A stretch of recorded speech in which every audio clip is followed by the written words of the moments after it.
Excuse me, good people, and bad. It's your man, Sergio Mack, keeping it real in real estate. Now, check this out. I've been hearing a lot of talk about the 21st Century Road to Housing Act that was just passed by Congress. Now, first off, I must commend Congress for coming together and passing one of the biggest housing reforms in decades. So, shout out to you for that.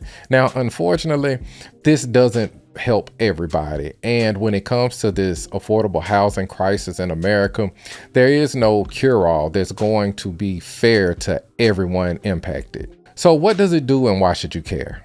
It does not prevent Wall Street or a corporation from owning more than 350 houses.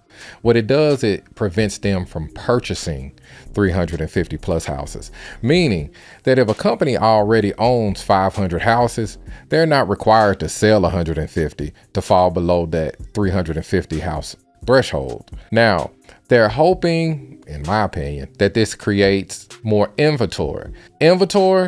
That's not the problem here. There's a lot of inventory on the market right now that's just sitting. Now, when houses sit on the market, it's because they're priced too high.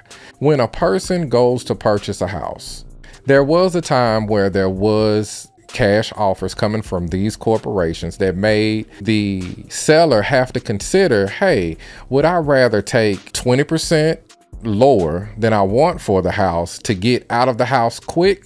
Because most cash investors from the big corporations, they offered quick closes. They offered, it was about the terms. It wasn't really about the cash, because at the end of the day, it's all cash. Whenever a seller sells a house, when they leave the title company with that check or with that wire, it's all cash. When people don't really know real estate and they hear, well, it was a cash deal, it was a cash this, it was a cash that, it's really not about the cash. What it's about is the terms. So when these corporations were making these offers on these houses, the terms are what was so appealing to the actual seller. The average buyer that was getting financed, contingencies came along with those finances that the seller probably didn't want to deal with. So what does this mean for the average home buyer moving forward? I believe that it's in hopes that it would create more inventory. I believe the purchase prices are the problem. It's extremely difficult for a person to qualify for a mortgage when it's only them on the loan. It's not an interest rate problem. It's a purchase price problem. The interest rates, hey, you date the rate, you marry the house. You can fix the interest rate later when you refi. But when the purchase price is so high, coupled with the interest rate, the payment doesn't make sense. So throwing more inventory at the problem, that's not doing it. That's just throwing gasoline on the fire. So it's hard to envision what affordable housing looks like without talking about the cost of living that goes up, yet the wages are flattening out. Now, with the advancement of AI and job security being like a phrase of the distant past, inventory, I just don't think that that's the solution. What does this mean for the average investor? Whether you own one house or 100 houses? Absolutely nothing initially. This law is targeted towards huge investment firms, huge corporations, not individual investors or LLCs. In fact, smaller investors may have an advantage because they don't have to compete with the large investment firms as much. So let's talk about some of the upsides. The biggest upside that I see, or the biggest pro that I see, is more opportunity for owner occupants. Now, up until recently, when it came to first-time home buyers that were in that starter house price range, they had to compete with investors that were buying rental properties at that starter house price range. And for the seller, a lot of the times the corporations offer, although it would be typically lower, it was all about the terms.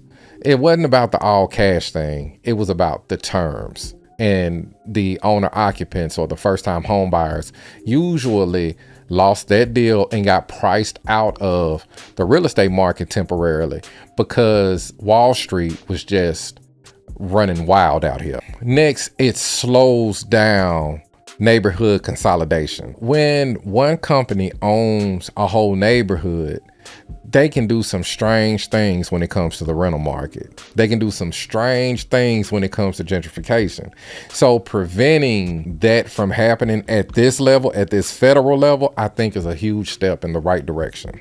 And my third pro would be long term, it creates a healthier market. I feel like that the real estate market operates the best when there's a healthy mix of landlords, homeowners, local banking, and property managers. When you have somebody or somebodies that come in and try to dominate the market, you throw the equilibrium off. Now look at it like this. What this law is doing, it's trying to correct this market, but it has to do it very slow and very steady because this is a heavy problem. Look at it like this, actually.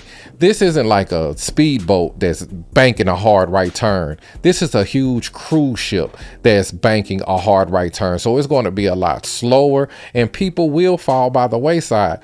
The only thing that's going to really prevent the average investor or home buyer from falling by the wayside is not only information, but the right information, and also applying the right information.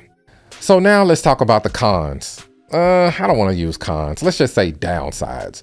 The biggest downside that I see is if a company already owns 500 houses, they get to keep the 500 houses. If they have 5,000 houses, they get to keep the 5,000 houses. So the damage is done. It does nothing. And when you're walking into the future with that much luggage, it's gonna present some challenges.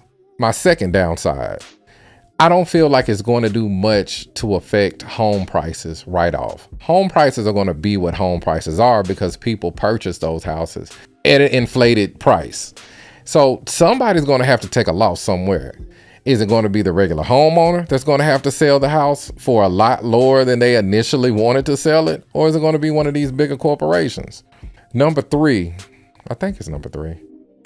The third downside is what it will do to the rental market. When it comes to smaller investors and landlords and property management companies, it is extremely hard to compete with large corporations when they have built entire neighborhoods and they've purchased entire neighborhoods dedicated to renting. And what it does is it negatively affects the rental rate. So you have landlords that have to reduce their rental rate to keep a tenant. Oh, got my nerves bad. I need a drink. Hold on.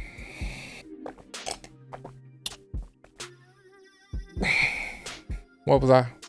Yeah, to keep a tenant in place, the landlord has to take some sort of loss to keep a tenant in place, or it's just not enough meat on the bone to continue having the rental property, and then they're forced to sell. Number four, the biggest one, is the workaround. Large firms have complex and sophisticated legal structures. What does that mean, good people? They will create separate entities. They can partner with other firms. They can change ownership. And then what does the enforcement look like? Okay, good people, in closing, this law is definitely a step in the right direction, but we still have so much further to go. This is just a speed bump. It's not a stop sign.